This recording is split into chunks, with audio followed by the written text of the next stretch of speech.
Hello, Jez, and how are you today? Thank you very much for joining us. It's a pleasure. And absolute pleasure. and I believe you're going to talk to us about how to engage with others when you're not there, as in, can't explain a bit more about the title. These days, people have a great opportunity to communicate with people online. And that really means when you're being busy, as a lot of people are, you can actually set things up so that you're communicating with people when you're not actually there at all. And I major, as they say, in video, which is exactly that, video production. Okay. I create engaging video for businesses so that they can engage with others when they're not there. Right. So what got you into video then? I've been involved in the digital space for over a quarter of a century. I know I look very, very, very young, but I'm in fact 103. And I joined in the late 80s, and I worked for a software company. And that software company did all sorts of database type things for the Lloyd's of London market. Then a few years later, when the internet happened, I decided that the internet was a good thing, or at least a thing you can get rid of. So I set up with a friend a web development business in the days when no one really knew what web development was particularly. And we did quite a lot of work for big brands. And then that came and went. And one day, 10 years ago, someone sent me a video on an email, actually appearing in an email. And I thought, well, that's fun. That's great fun. But I kind of realized even then that that wouldn't be fun for much, much longer, because people like Microsoft would say, you can't do that. That's naughty. So Microsoft and other such people who provide you with things to read email, like Outlook and things like that, decided to shut off video. But I thought, well, we'll give it a go, because I was running an email marketing business at the time. And I thought, well, we'll give it a go and see what happens. And people liked it. They liked the video appearing in their inbox. Hello, Steve. Come in. This is Steve. He's a fellow seagull. Hello. Hello, fellow seagull. How are you? I'm very well, thanks. Yeah, hi. How are you doing, everybody? I'm good. Hello. So, explain all about Steve later, because he's very brilliant.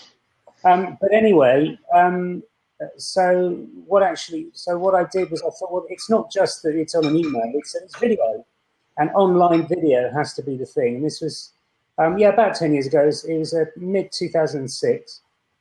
And ever since then, that's what I've been doing. I've been creating things for people to engage with others within a community. Okay, so it's literally taking the video to a next stage. Is that what you're talking about with having a good video, especially as, let's say, in our role as a speaker or a conference, to actually have a good video can actually increase your reputation before you're even there? Indeed, absolutely. We do it in one. I recently have concentrated on providing videos to people who speak. So anyone who's a professional speaker, and in fact anyone who speaks as part of their profession. So it may be someone who makes a lot of presentations, it may be a CEO of a business, it may be someone who does marketing, sales, or whatever, who has to go out and prepare. Can I ask what that little noise is in the background? It's wherever Steve is, I'm afraid. Steve, have you got something going on in the background? I'm just concerned that we're not going to be kind of like everybody's going to have noise in the background, but that's fine. So where was I? I was talking about speaker videos, and typically what happens with speakers is that they're asked by either bookers or agents, their own agents, to provide something that shows them off. But there's always good and bad videos, isn't there? Because I know as a speaker agent in the past and also managing, that a bad show reel and that like bad things can really actually turn you off. So how do you spot a good one, and what's good and what's bad? That is a great question, because you could say it's subjective. I think it's been more or less, all I can say, I think it's been more or less proven. The first thing is that something that's too long doesn't work. And in fact, it works in a kind of negative way. So I don't know if you guys have experienced, I'm sure you have, And morning to everyone who's joining in. Anyone's experienced out there, that feeling when you see something, and even if it's good for the first 10 seconds, after about a minute, you start to think, is that my bus? Or maybe I should make myself a bacon sandwich, or I'll have a cup of tea, or something. And you become quite almost, it starts by thinking, oh, I'm done now. And then it becomes almost irritating. I don't know, have you guys, the people here, the four of you, experienced that? Yeah? Steve? I have experienced things like that, where I've been trying to do something and present myself well and then got distracted. That can be, yeah, if you don't notice that and then publish that video, it can be damaging in ways you don't realise. And I've got some videos out there that are just public now. Just public. I sort of wish that weren't there, but you know, the internet is somewhere where you put things and then you can't get rid of them. But then can't you have the opposite, which is that you can have a bad video, but it's so incredibly bad that you actually get reputation through that as well? Oh, but you've got a very good point, but you've got to be very good at it. I mean, there's very good at being very bad. Very good at being very bad. I think that what you're talking about there, isn't that the accidental viral video? Well, no, it can be, but it's a huge risk. I mean, you can be incredibly naff, but you wouldn't be incredibly naff professionally.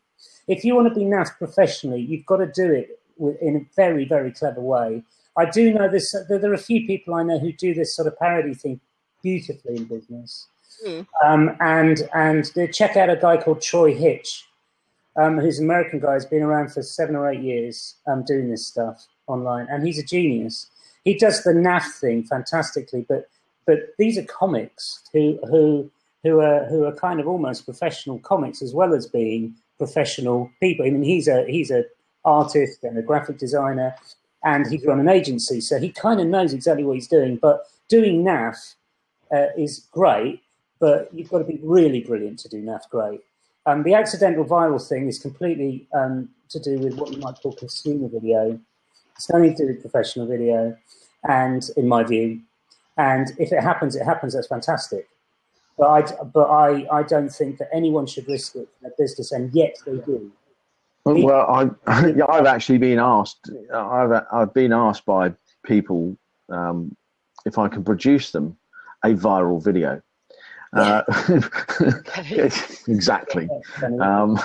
I think there's no such thing as going out there and producing a specific video that will go viral, because you can never tell. But Jez, I just want to take you back to something you said earlier. It's important to have a show reel and a video to show who you are for those people that are doing a lot of presentations. Yeah. Well, I agree with that entirely, but I think it goes further. I think it goes as far as everybody that has any presence on the internet at all should have some sort of video that says, hey, this is who I am, but in that really, really good professional way. Even if it's the plumber, you know, you want to, as some of the networking groups say, you know, you want to know, like, and trust people before you buy from them. And a way to do that is to put a video out there that says, look, this is who I am, and I'm a really genuine person, and you can trust me. Yeah. But if that can be produced. Isn't that the same with conference organisers? Because there's nothing worse than being promised going to a show or a conference or an event, and it's going to be so many people covering so many different topics, and you actually get there to find that it's very, very badly attended, or it's not at all what you actually thought it was. So wouldn't a video help them, or would it be just as bad like a speaker, a de-seller? Well, I think it would help. I think it would help them, because, paying to go to a conference is always a bit of a gamble, isn't it? Unless it's a well-known, well-attended, and it gets booked out every time.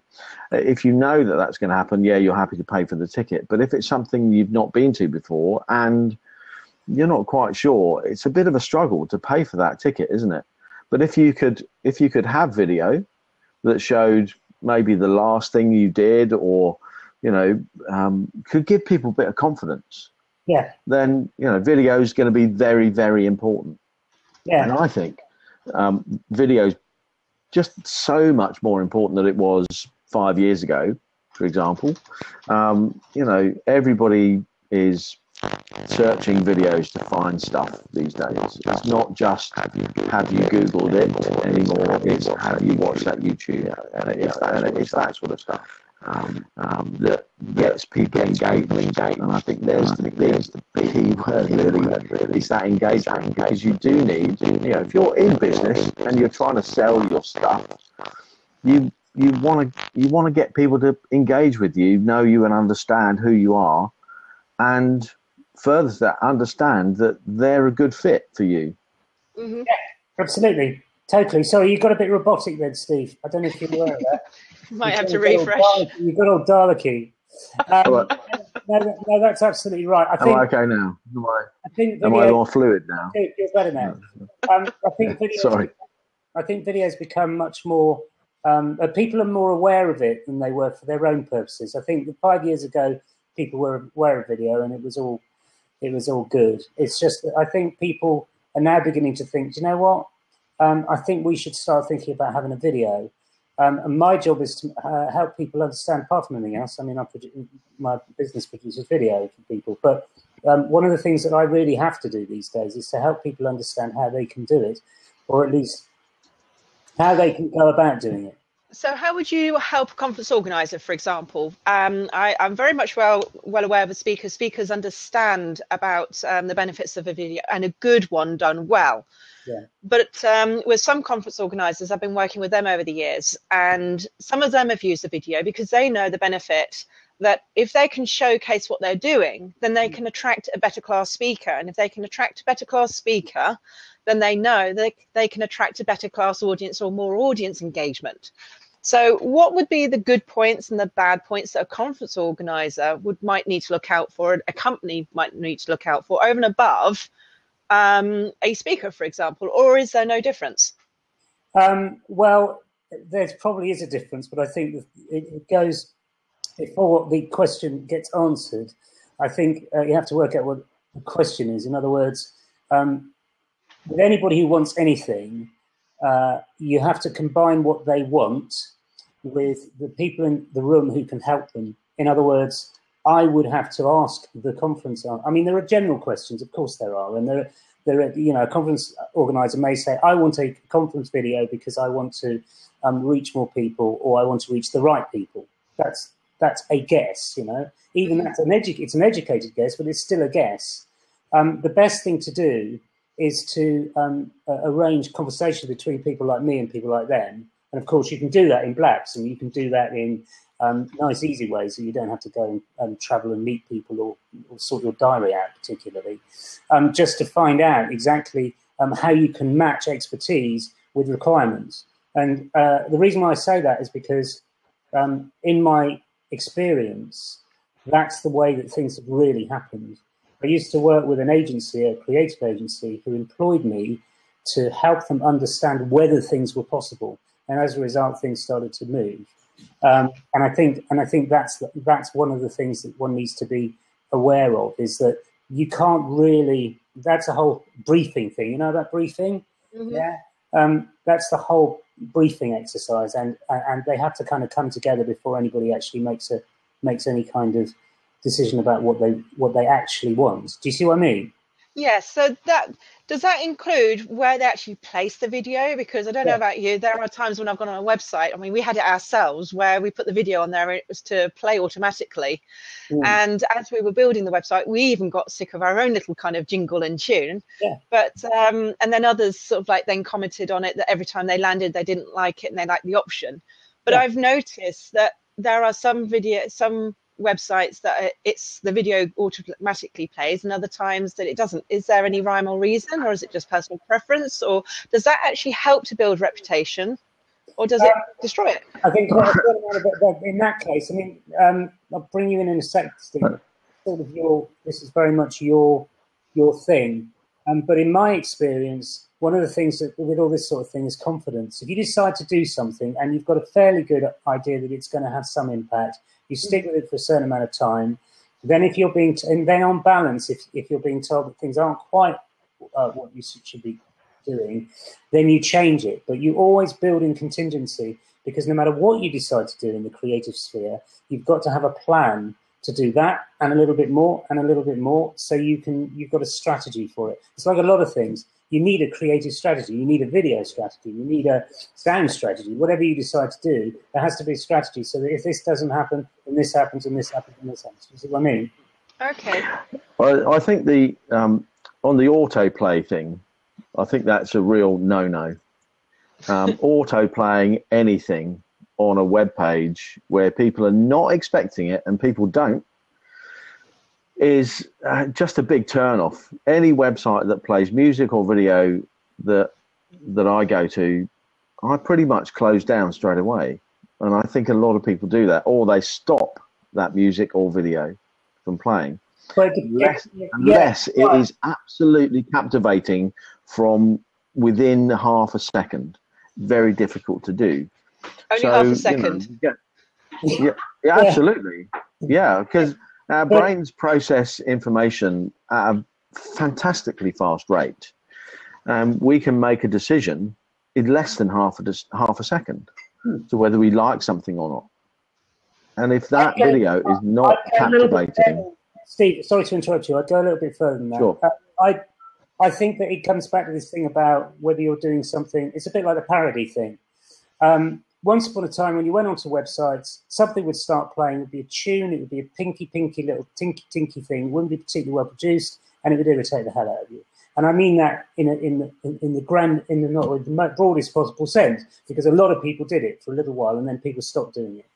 Nowadays, what you've got is you've got some slightly more artistic, creative ways of doing this. And so occasionally you can hit a website, particularly if it's kind of, I don't know, video production website, and what you're expecting is to see video, yeah?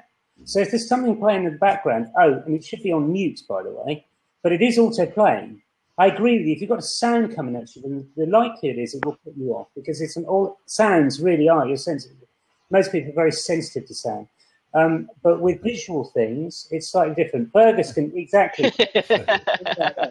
But okay. Isn't that right, Fergus? People are more sensitive to sound probably than they are to visuals. Yes, they are, because the visuals stage one, and then the sound is, what does this really mean? And as you've said, and Steve said as well, like it's not less than a second.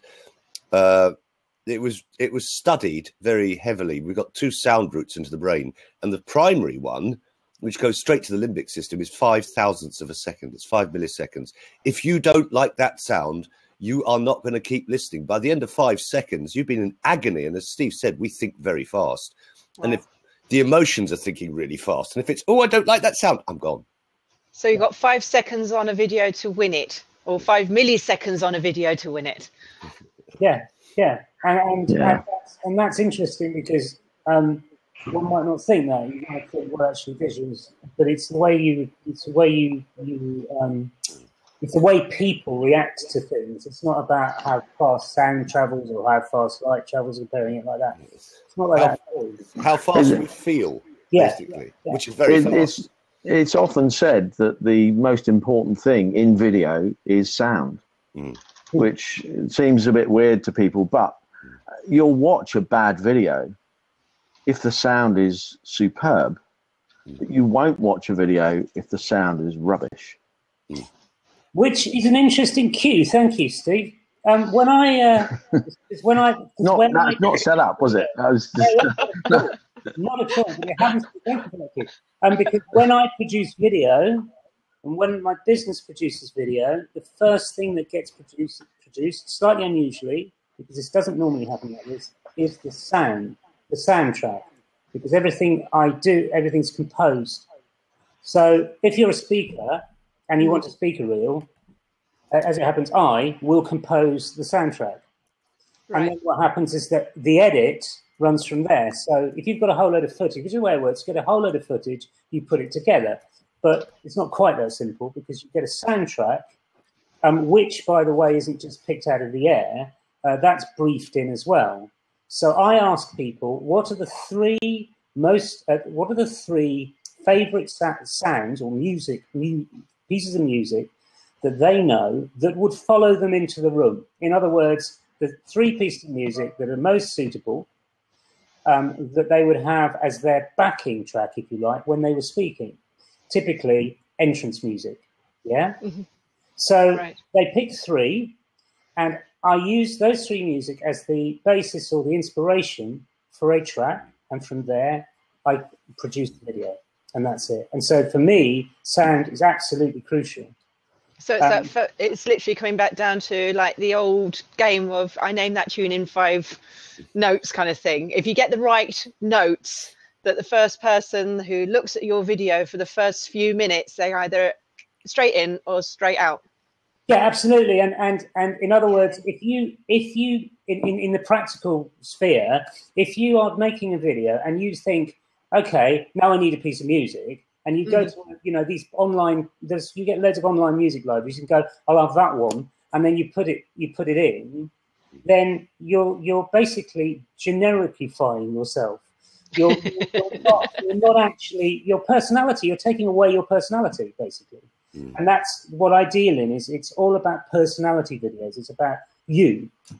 So how do you go about getting a music and a sound that sums up a person? Because surely everyone is different. And I understand why they use classical music, because classical music is, one for your word, generic, but it is appealing, and there's lots of emotional connotations with that. So classical music isn't generic, is it? Well, it's not generic. But I mean, look, I know what you mean. You don't listen to that much what's known as classical music. Am I right? I think what you're talking about is that lift music, isn't it? I mean, it's that lift music that you're talking about. That music, as the That's what most people actually tend to go for, is the classical bits and the well-known pieces. Yeah, they do. And the thing about that is that, I mean, if they say, I like Mozart, I don't know, Eine kleine Nachtmusik, which happens to be a very famous piece of music, they might not know that it's called Eine kleine Nachtmusik, that it's quite an important piece, and, or the first movement or the final movement or whatever it is.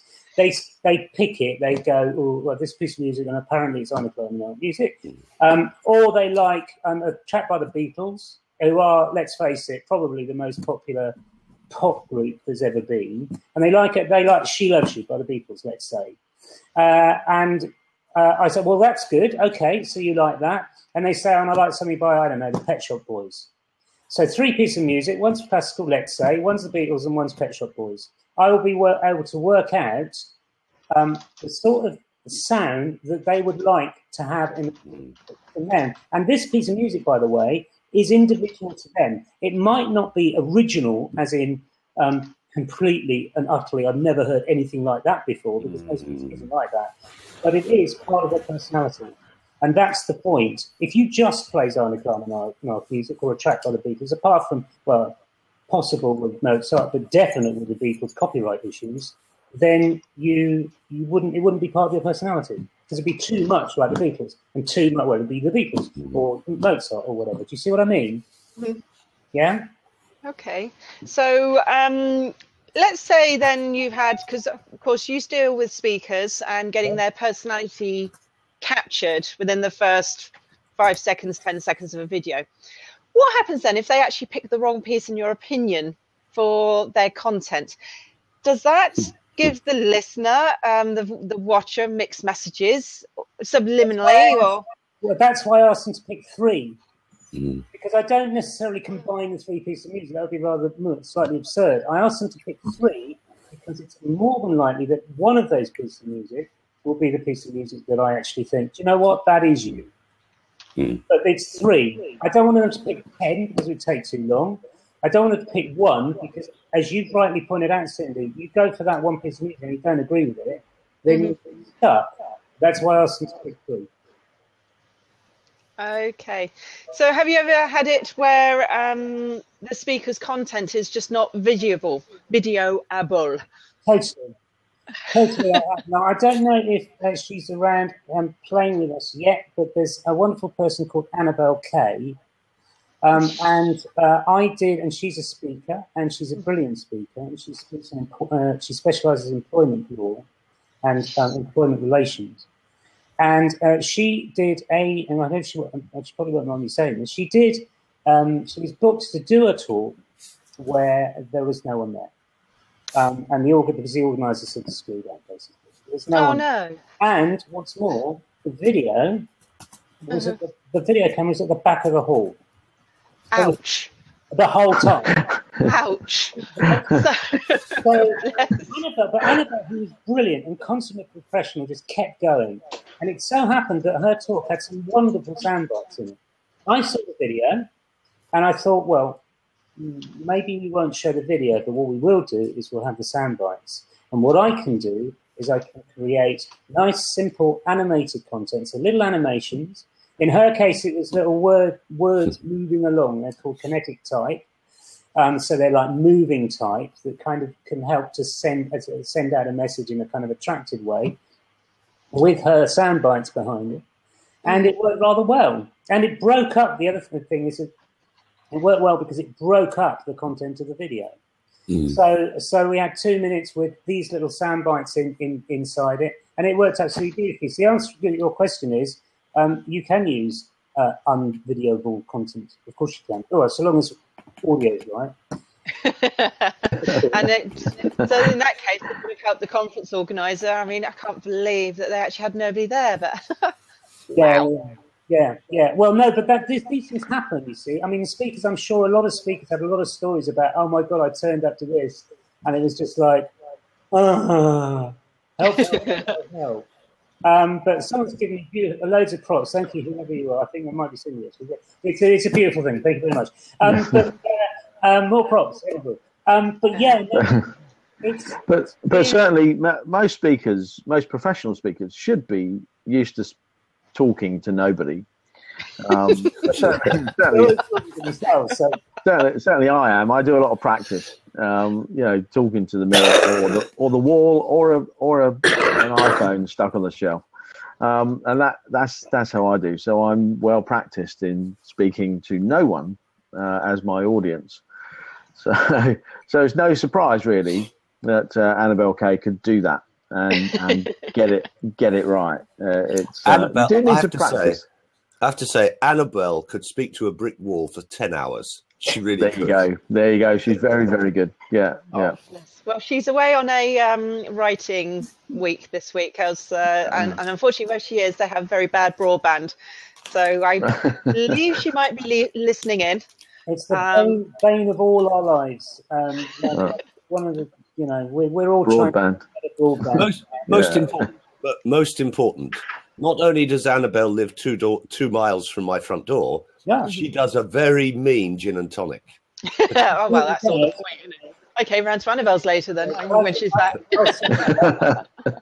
And other libation as well.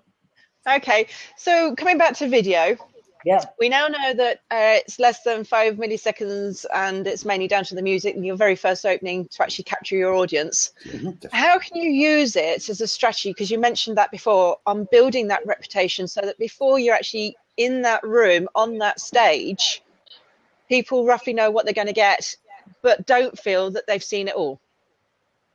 Right. Okay. The trick, well, part of the answer to this question, in fact, I'd say 80%, but then Steve might disagree with me, is to do with the actual content, and then 20% is to do with the way that you actually use the content. And maybe Steve will put it the other around. Hello.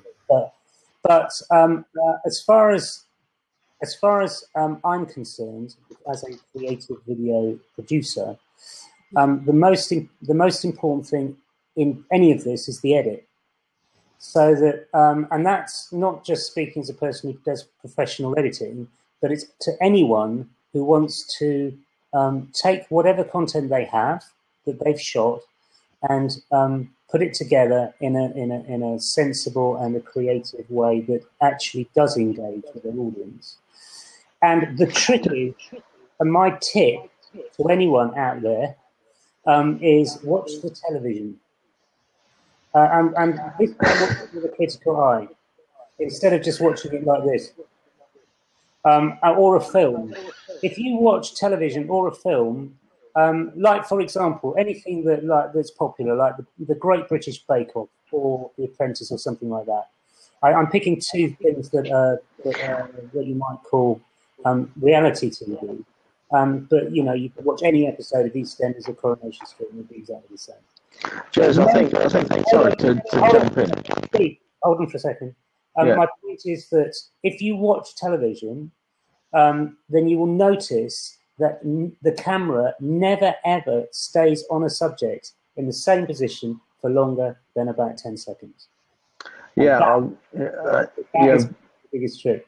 Yeah, absolutely. I was how it works in the world of moving pictures as opposed to live, because that is the distinct difference between seeing a speaker live and seeing them virtually, is you have to think like a TV producer. But the easy thing is that you can go and watch TV and it'll show you how to do it, pretty much. I think that's right. It does tell you how to do it if you know that that's what you're looking for. The great thing about TV production is that you probably don't realize if you don't already know. But another place to look at that stuff is there's a website called Vimeo.com, and they have a lot of amateur filmmakers on there that do like 2 or 3 5-minute short films. And that's a great place to learn how to put those edits together. Because if you know what you're looking for and then you watch that stuff, you think, oh yeah, that was a fade between shots, that was a jump cut or whatever you're doing. But you can really learn a lot of stuff there. And I think that the 10-second thing actually speaks to our lack of attention as well. Because we don't stay with things very long, do we? No, we don't. And in fact, it's been proven now that the average concentration span is 8 seconds. 8 seconds Just now. Over 8 seconds. Yes, it used to be more than 10. Now it's only a few years ago, only sort of a handful of years ago. But now it's 8. So you've got that amount of time. So that's why typically you see these anything. And Steve's right. The great thing about Vimeo, and this is, I think, what you were saying, Steve, is that it's people like you and me who are making video, whereas TV is professional people who've been doing it for ages and ages.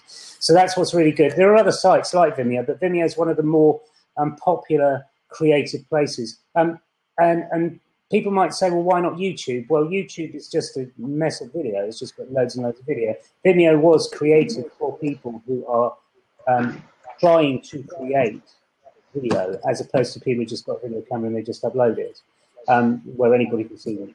You've just brought in a very good point. As a business, as a speaker, as a conference organizer, I've been told I need to use Periscope, I need to use YouTube, I need to get video done and everything else out there. So how would I use and combine video with Periscope, Instagram, Snapchat, YouTube, all these different types of social media, which are interactive with a static video, if that makes sense, or shouldn't I?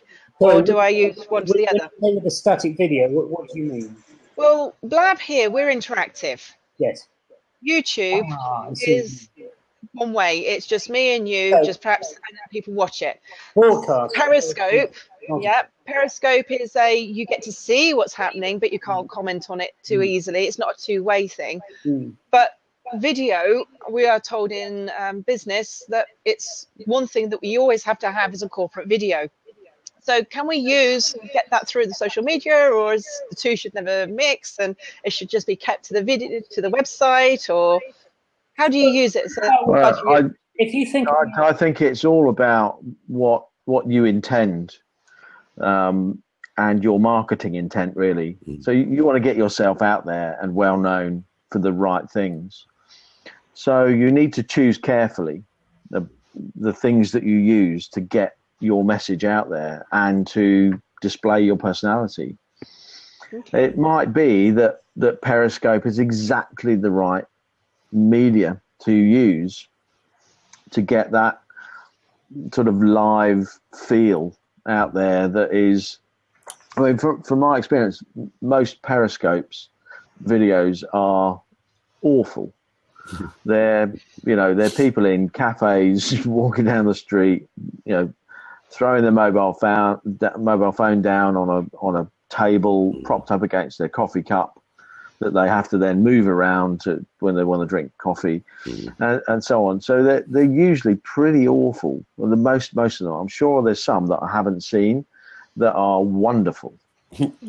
Yeah. However, you need to choose carefully, and that sort of broadcast video, the one you don't interact with, that's on Vimeo, YouTube, that sort of stuff, they're going to be, you're going to want those to be professionally produced and put across a very high quality image, no matter what level your business is at. I think there's the corporate video. Yeah, I've got a story for Jez and Steve, and you will both laugh. Right. I, as you know, train people to speak. So I was called in by the CEO of a fantastically large bank, and I will not say the name of the bank. Okay. And he sent, no, I daren't. Believe me, they're waiting. Anyway, he sent me a DVD with videos he'd made. Now, I'm thinking about what Steve and Jez have just been saying. The video he sent me, one of the videos he sent me, was him in an armchair facing another man in another armchair. And this was for their sales teams for the whole of Britain, which, believe me, is a very, very large bank. Okay. And it was very stilted. And I watched it several times with my friend Anita, who's not stupid. And at the end, we still didn't know at the end of this 5-minute video what it was about. So when I went in and met him, I said, what was this video about then? Because I couldn't get it. He said, well, I was sitting opposite the managing director, and we each had an iPad held behind our head with words written by other people, and we were just reading questions and answers off the iPads. I thought you'd both love that, Steve and Jez. What would you do with something like that? What I'd do is something like that. Well, I'd probably sit them down in a nice cold corner somewhere and get them to watch the video again. I mean, it's and maybe 1,000 times in their case. But no, seriously, in all seriousness, I mean, it's what a lot of people have done, because they think this is they think very specifically. It's like I used to develop websites, as I think I said, and I had a business that did that. One of the things that people always did with websites, and they do the video as well, is they picture their website before they actually think about what they want. So what do you actually want is the thing that is, as Steve will tell you, it's one of my catchphrases. What do you want? What is it? Yeah. There are so many occasions when people think, oh, I've got it. I've just imagined this is it. I've done this as well. We've all done it. So whether it's websites or videos, people think, oh, I remember seeing an interview with these people, they're lovely young people, and they were sitting in armchairs. So why don't we sit in armchairs? Which is like crazy, because you haven't actually said, well, what do you want and what does your audience want? What does your audience want to see? Or imagine, use your imagination and imagine, what does your audience actually want to see? It's really simple. Really simple. You start on that basis and you can't really go wrong. Well, in that case, then, that's now led me on to a very, very good question, which is, what's the weirdest request you've had? Weirdest request? Yeah. I can go further. The weirdest, or if you like, commission I had, well, I think it's kind of weird, because what happened more than anything else, was for a sex site that sold sex toys. They did very well, as you would imagine. And they wanted to have a video that would be a promotional video for sex toys. And in my naivety, because this was some years ago, in my naivety, I thought, I know, I will do a tasteful sex toys video. Thinking, that's a bit weird, that's a bit wild. I bet they've never seen one of those before. And again, this is the trouble. If you start to use value judgments about this, because it's a little bit priggish of me to think that anyway. But what I did, and it's beautiful, and at some point, sometime when things have moved on a bit, I will show that, because it's rather lovely, and it has a well-known. In fact, the Sun grabbed hold of it. They thought it was rather nice as well, actually. But it had a very well-known presenter before she was famous, obviously. doing a very nice little dance to a 50s number in an American diner, and the lyrics were all innuendo. So it was all about sex toys. Okay. And it was lovely. It was quite lovely, but totally and utterly not for that audience, which is exactly, it takes us back to this thing about what do you want? And in turn, because they didn't quite say what they wanted either, but it wasn't just that. I didn't respond to whatever brief they had particularly well, and I'm quite happy to say that. I mean, it was a few years ago anyway. It wasn't like last week, but yes, it was the weirdest request, I think, but also slightly one of the less successful campaigns. Even though it was actually a rather nice video, and people who weren't in sex toys rather liked it. They thought it was great. Okay, so how can you get? Obviously, that was picked up by the Sun because of the presenter then becoming known. Yeah. So how would you, going back to what Steve was saying earlier, how would you get a video to go viral? Or is it just no more than actually that's public? You can't really fool the public. They either like what they see and it just goes, or can you actually get them to do a viral campaign for you? Going back to Annabelle again, I did the video for Annabelle, and within 3 weeks, she had 6,300 viewers. And I was talking to Steve about this because I was saying, you remember, Steve? We were talking I do. And I think the reason that videos become popular is because they plug in to a trend or some things that people are searching for right now. And I think if you can do that, if you can look at what the trends are in the news, in your industry, and so on, and then make a video that has a file name of those keywords, and then has some descriptions around it, and maybe you speak about those things in the video, so long as it's to do with your business, of course. But you need to look for stuff that's trending in your industry, and then I think that's a great way to almost just ride on the coattails of somebody else's work, if you like. And it said something like, "Would you like Annabelle to speak at your conference?" I think that's what it said. Yeah, and which is almost the perfect bit of SEO.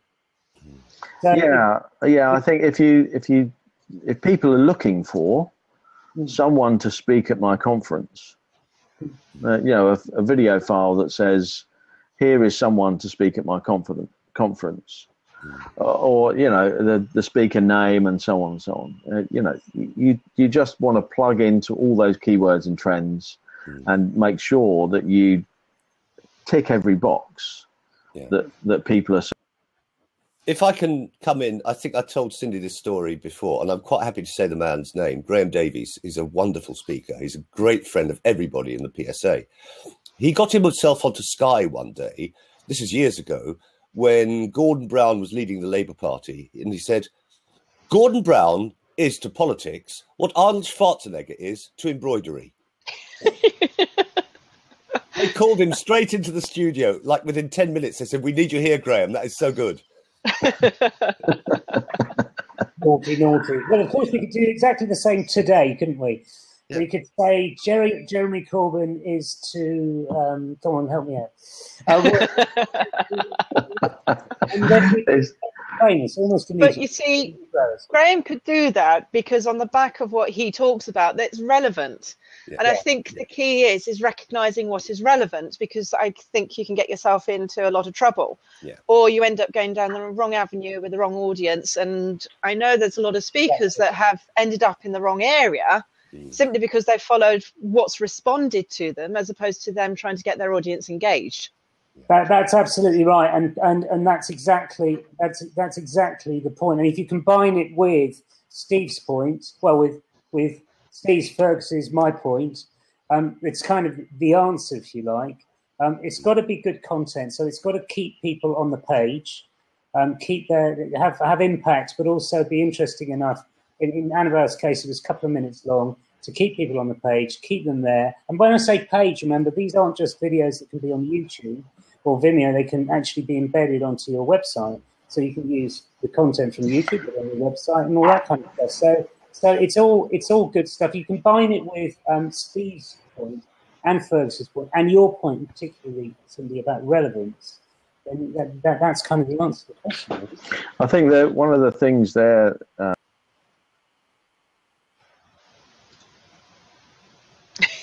Can't hear you. Sorry. There you go. Sorry. The things about having stuff on your website is that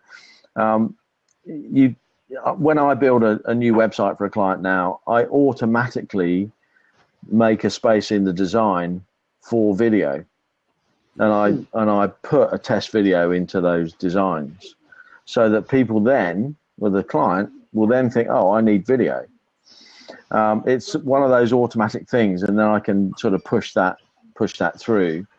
But it really is important, and I think the more video you have, the more interesting your website can become, especially if you use some of the clever things like grabbing random videos from your channel and putting those on your homepage, so that every time somebody comes or refreshes your page, they get a different video.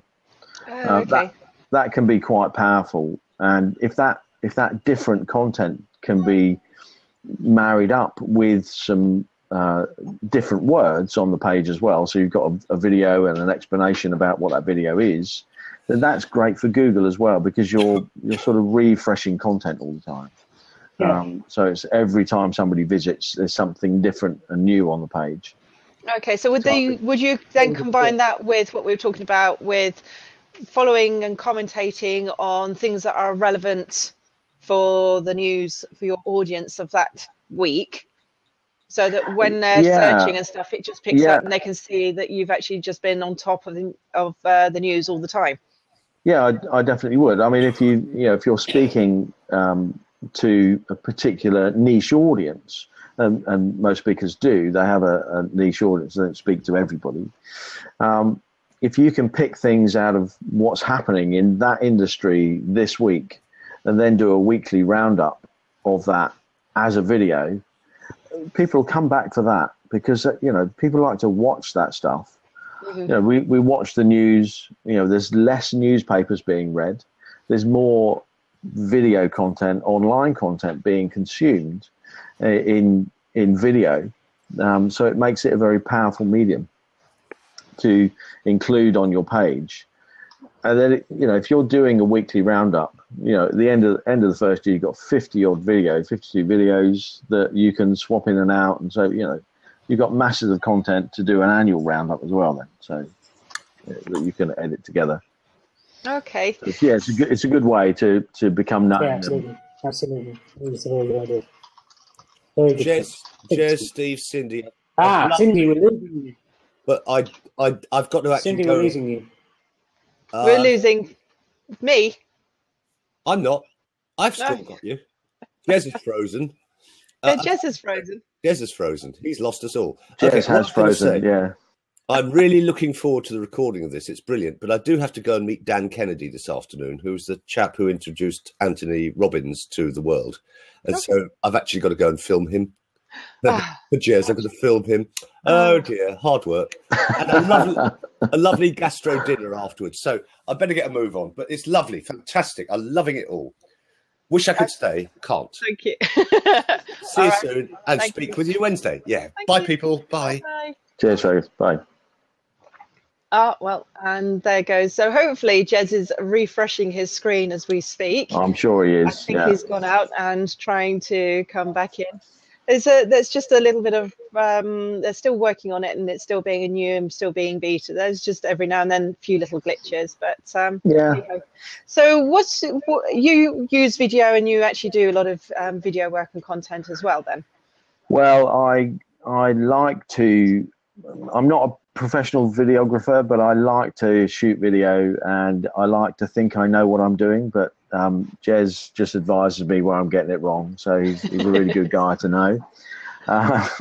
So I do when I'm out doing the occasional talk to a public audience, I will video myself doing that. So I'll stick a camera at the back of the room and press the go button, and then talk to the audience and occasionally look at the camera to make a point.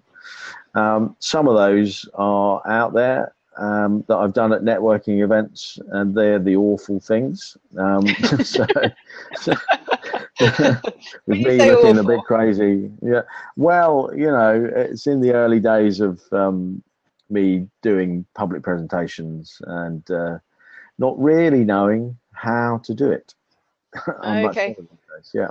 So do you still use that stuff for the conference organizer? Because that's the one thing that I liked about you saying and doing a weekly thing, because as a conference organizer, I can actually really see from the history of a speaker as to whether they truly are passionate and know their information inside out, or whether they're just a person who's working and doing speaking on the side occasionally, and they're good at presenting but not very knowledgeable on keeping their content fresh. Yeah, I think that's really important, that you do keep your content fresh, because one of the things that does for you as a speaker, if you're hi Jez, welcome back. Sometimes we can work through in an industry and be so focused on what we do and providing our clients with stuff that we lose sight of what's new in our own industry. Mm-hmm. So actually producing more content and doing that video can be really, really great to keep your own skills up to date. I mean, for example, you know, I build websites, I do search engine optimization, I write content, and do the occasional amateur video. Not the pro stuff that Jez would do. So I do all that, but to keep myself sort of up to date with things, I run a little local group in a cafe twice a month now, where I offer my expertise on anything computer related to a group of people that need help, and I do that for free. So everybody pitches up, we all buy a coffee, the cafe owner rearranges tables for us, and we sit around for a couple of 3 hours, and there's lots of questions come out that fire my brain up to think, oh, how does you do that? How do you do that? And what that does for me, that provides me with a whole raft of content ideas that I can then write about, speak about. So it's a two-way street. I'm giving something back, but they're unwittingly giving me new content for my website and talks. Well, it's that classic thing of people make business, and they make business in more ways than one, and that's the reason why I do what I do. I don't go around filming buildings, I go around filming people, and people talking about what they do in their way, not just sort of generic stuff, which is what we were talking about. There's that great example that Fergus had of two people sitting in armchairs, like they were parodying a parody. I mean, you know, this sort of thing is there's nothing wrong with being in an armchair, but I know exactly what he meant. It's of no relevance, and it doesn't speak to anyone particularly, and so many people do that, and they do it better. So if I'm doing a network, like Steve, would you say always having a camera set up in the corner to perhaps capture that classic moment that you could then do, let's say, a Graham Davis, and sort of like get yourself noticed with that little bit of viral going, hey, this is just what's been captured? Well, it's always good to record things. It's always good as well to think about how you're recording them. I mean, even with this slightly restricted environment, as in, you know, creatively restricted, so you've got to rely on a camera that's fixed in some way to your computer.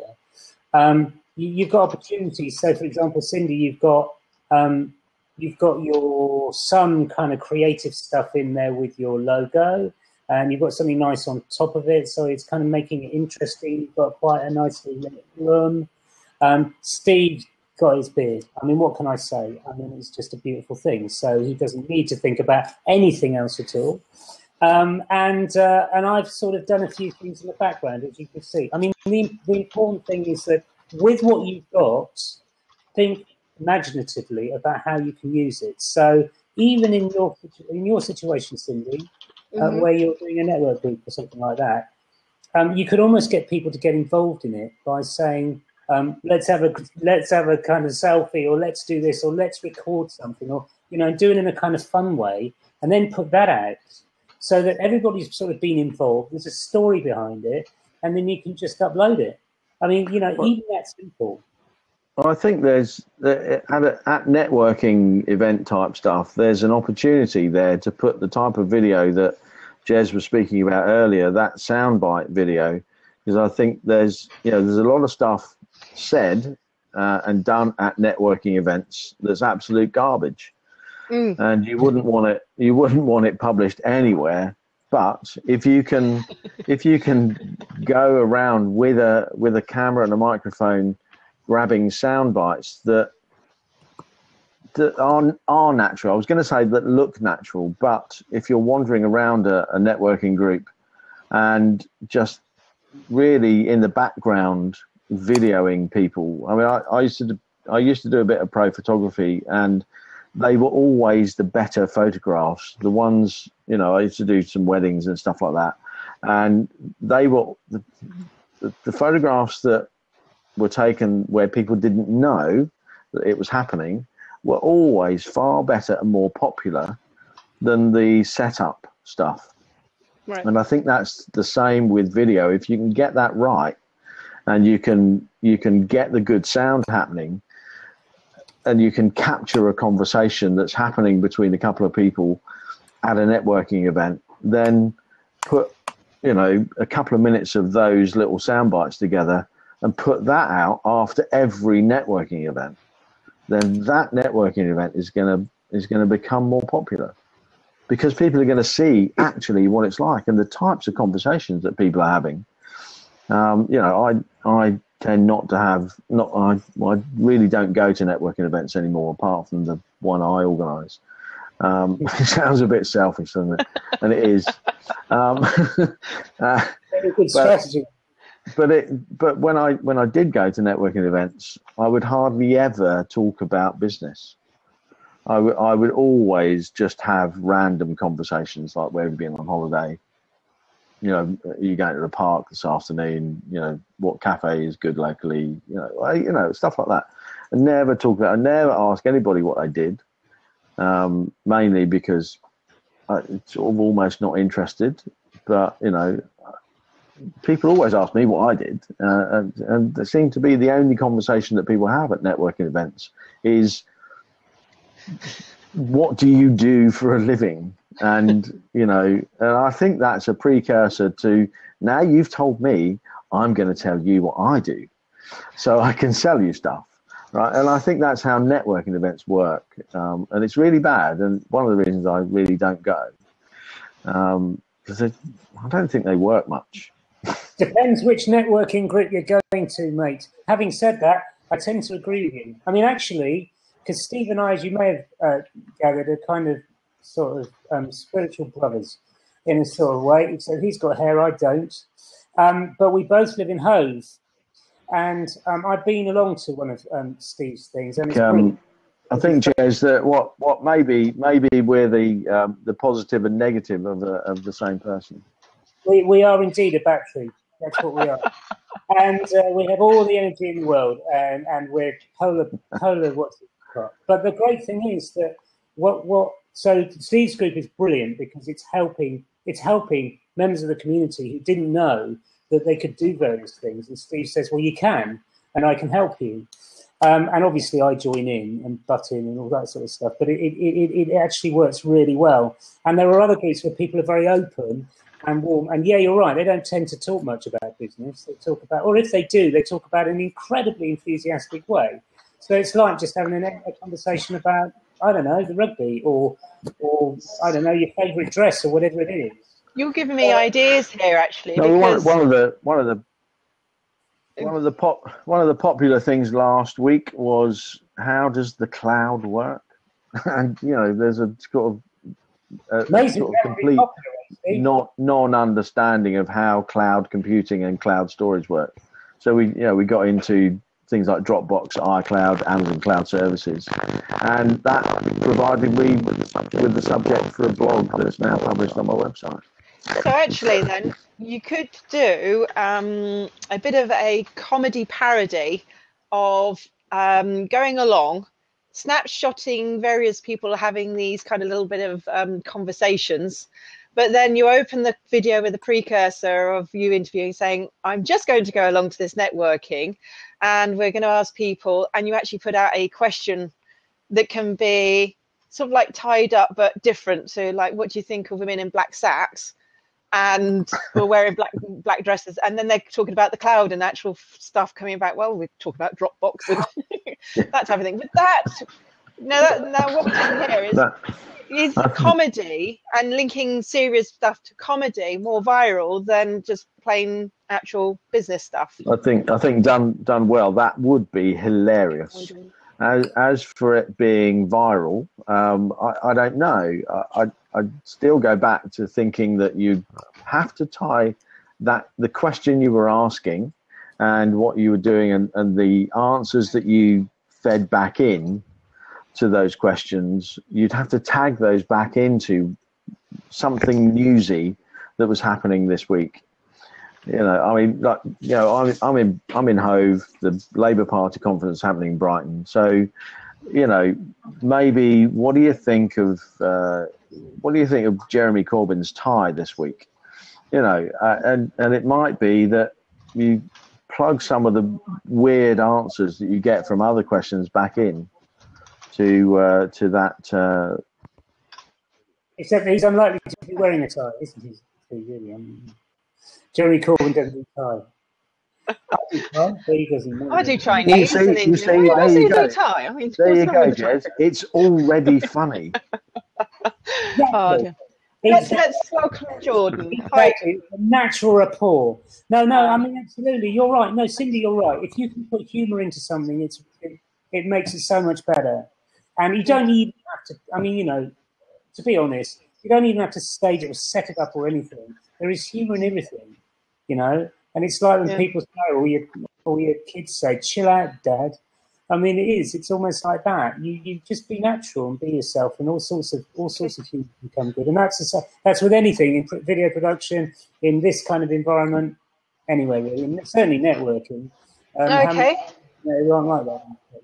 Let's welcome Jordan into the hot seat. Hello, Jordan. Oh no, the hot seat. She lied. Okay, you were mistaken. You were mistaken. It's a cool seat to be here, you know. No, yes, I hope not, but I'm afraid so. Welcome. Nice to meet you, folks. Hey, Jordan. So I missed your former party discussion, so could you fill me in?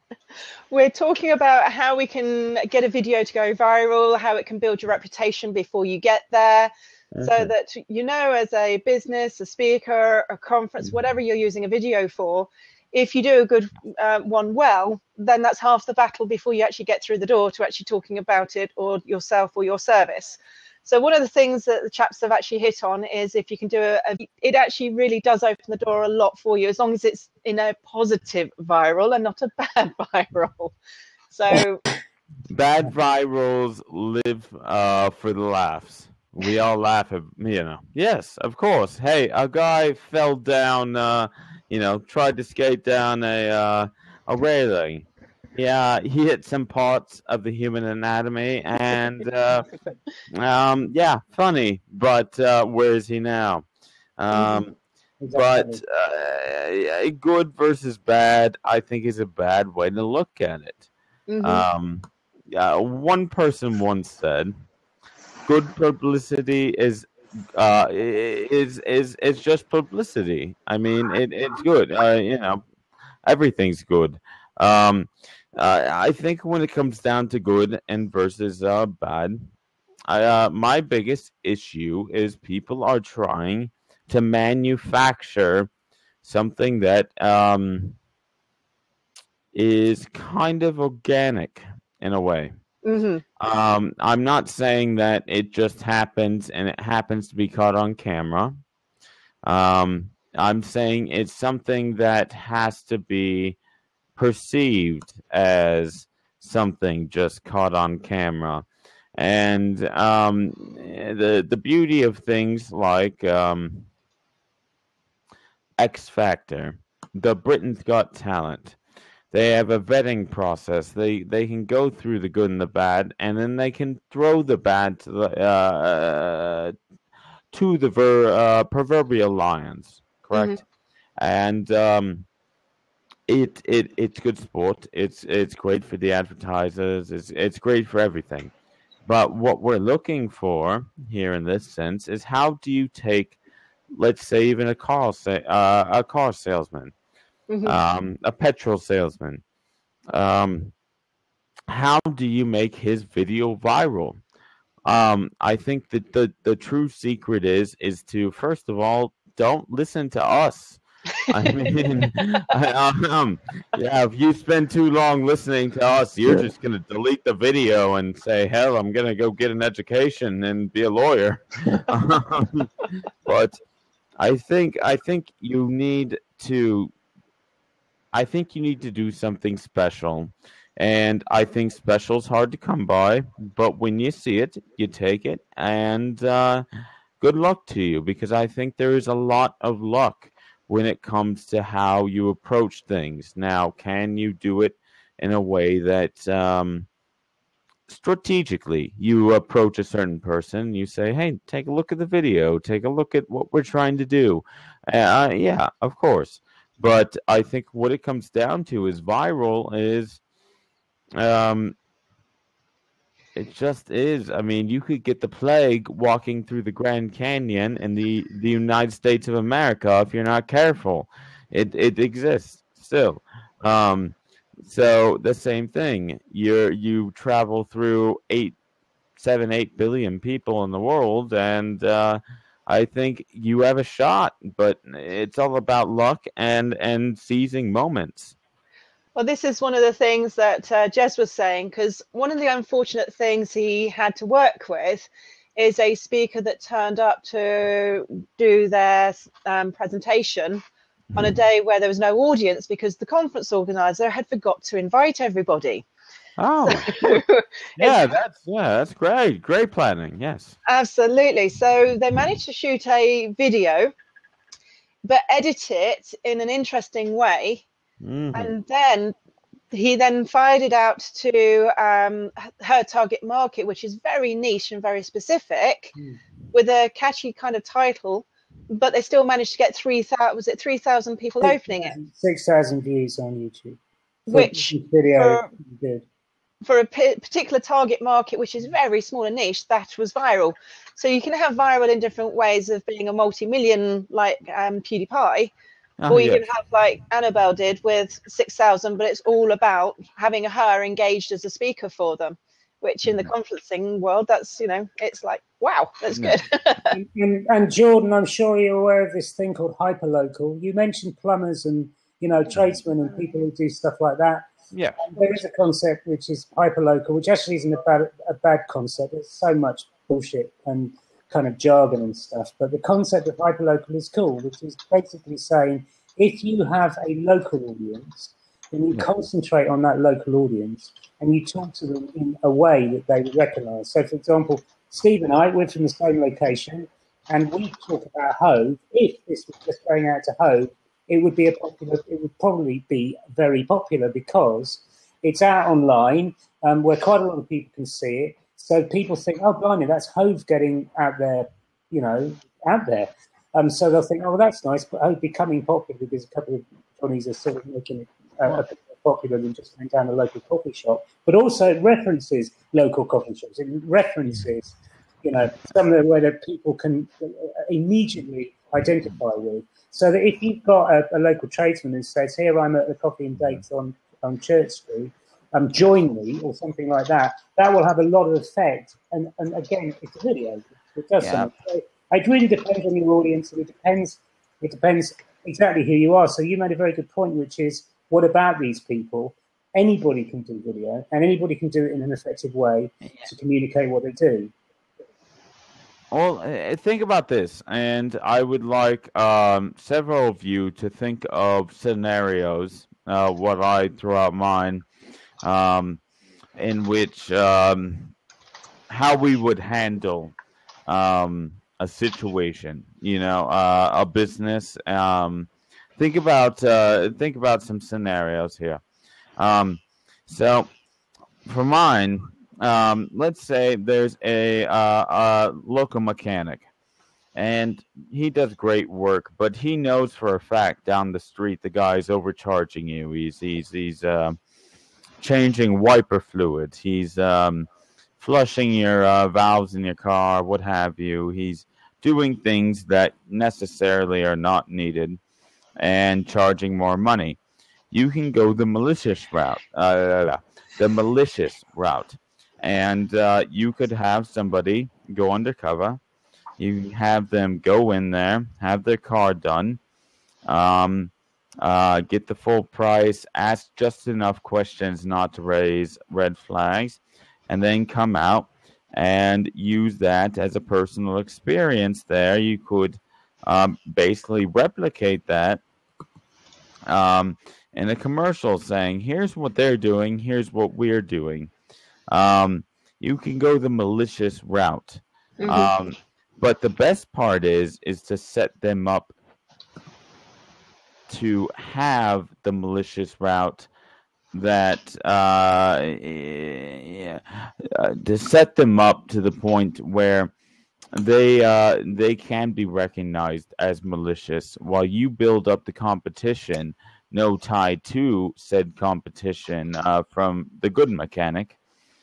And you could do that much better, because eventually the news, everybody else will take hold and do all the work for you. Now, one of the biggest things I think I could say is that,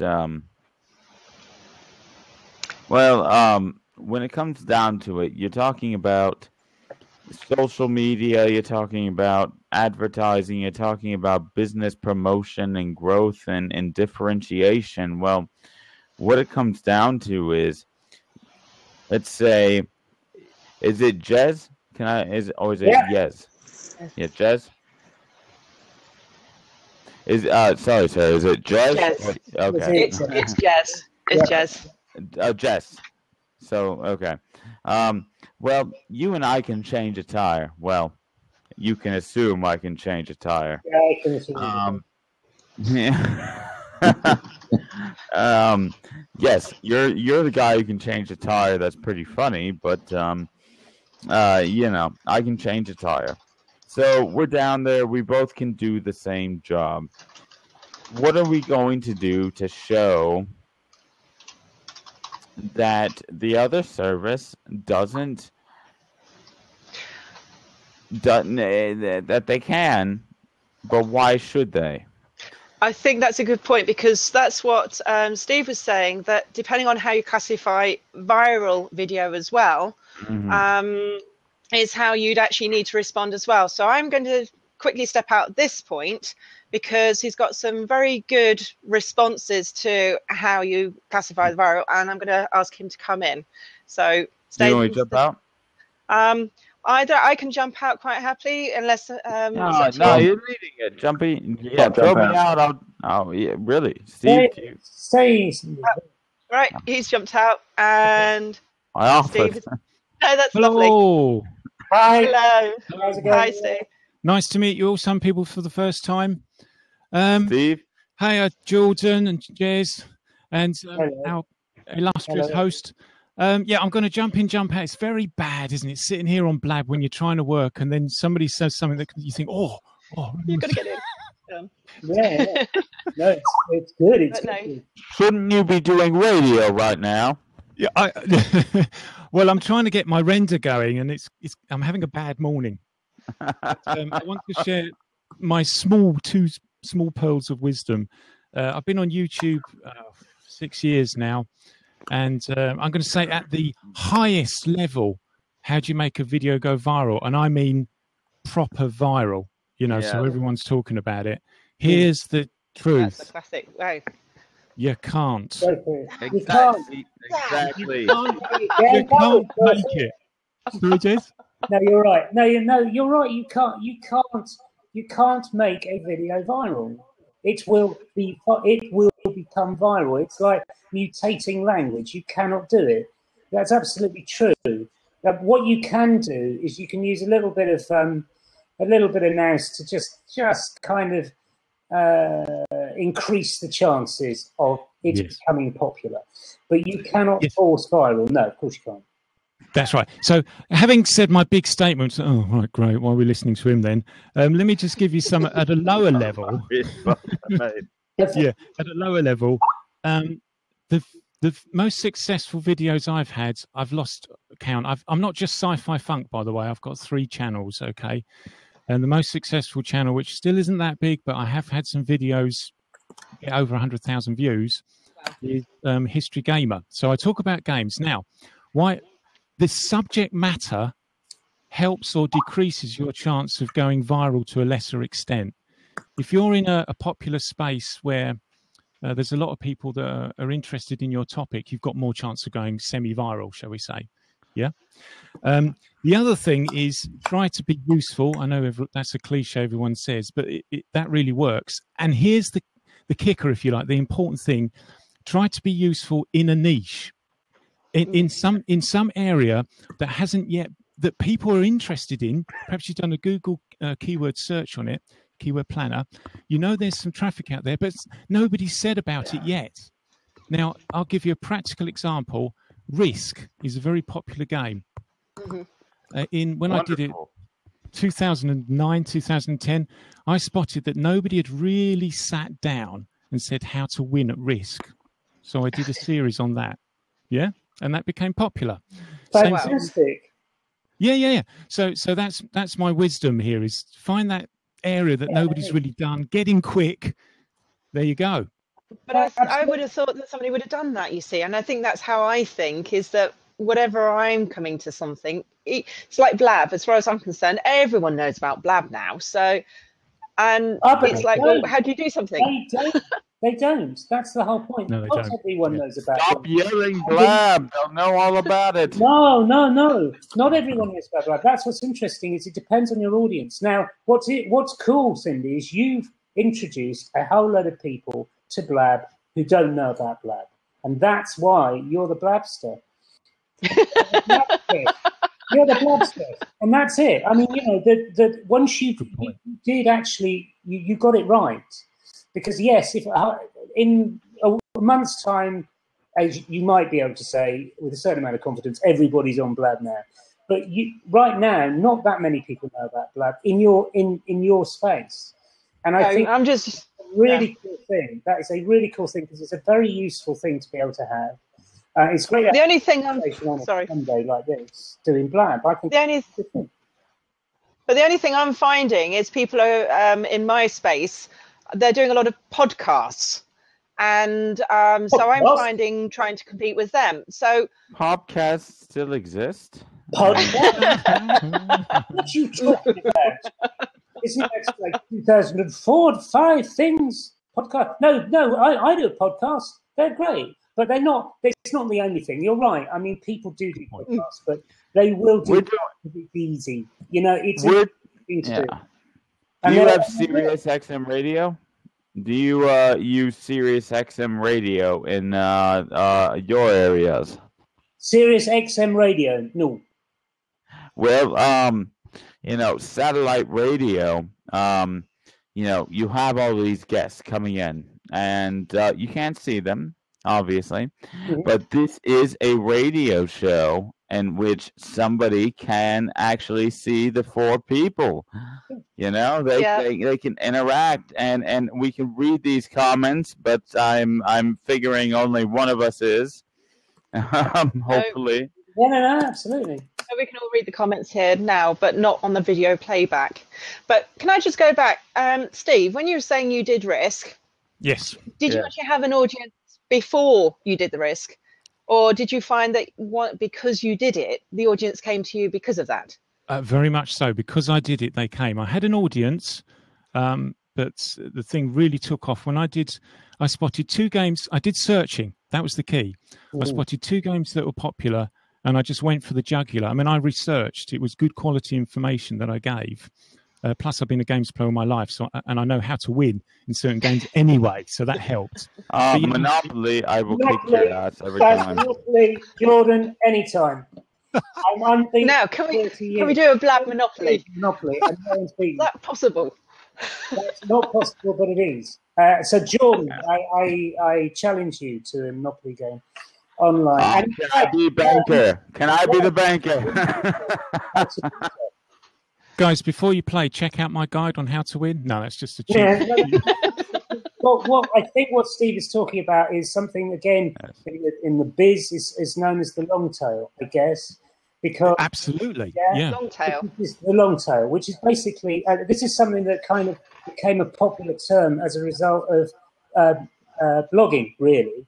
But it is actually, it's been around for a while. And it's this idea that if you promote something that's to a very large audience, then the chances are that you'll get a very small proportion of it, and therefore no one's that interested. But if you go for a niche audience and keep going for that niche audience, then the likelihood is that will get bigger, and you will be a large fish in a small pond. And I think most people want that. When I say small, I don't mean it's not that small either, because what Steve was talking about is only 1,000 people. No need to explain. No need to explain. But no, it is. It's a cool. I mean, but this concept for a few people who are signing in or watching or whatever, the whole concept of long tail is kind of anathema. They don't get it. They think, oh no, we blat it, we'll send it out. But actually, finding your niche, Steve, is. I mean, that's the best. It is the best advice. It is. So bringing it back to the audience that will be eventually watching this, for example, conferences and speakers, it's coming back down to finding their particular niche. But is it possible, though, to expand outside of the niche to get people interested in what you're doing? So, for example, if I wasn't interested in a game of Risk, would what you did, Steve, be engaging and entertaining enough for me to actually want to go and find out about Risk? If that makes sense. Possibly, but I don't think you should approach it that way. You've got to. I'm a Google AdWords advertiser from 2005 to 2014. You work for Larry and Sergey Brin.